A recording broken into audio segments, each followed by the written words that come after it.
Hey everybody, what is going on? I hope you guys are all doing well, and welcome to another tutorial video. In this video, I'll be explaining to you guys how you can see the traffic on Google Maps. So let's get right into it. Now, to see the traffic, you're just going to need to change to a different layer or enable a certain layer within Google Maps. This is available on both the PC version and on the mobile version.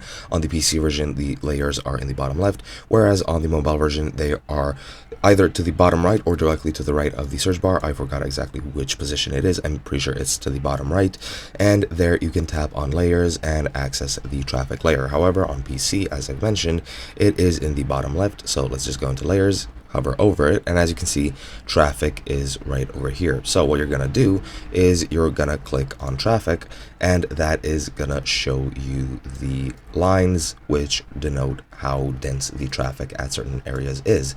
Now, as you can see, the green lines are pretty much where traffic is very light, so you can very easily go through those areas. These areas that are denoted with the yellow line are pretty much sort of busy. So let's say somewhere midway, they're kind of busy, but not too much. You'll still be able to go through there, but it will take a couple of more minutes. And red is where the traffic is the most dense, and that is exactly where you'll have the most trouble getting through, where there are the most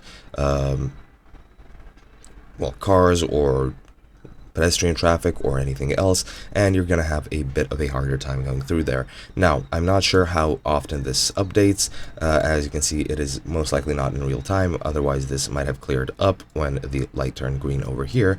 But other than that, that is pretty much it. Hope you guys enjoyed, and I'll be seeing you guys in another video.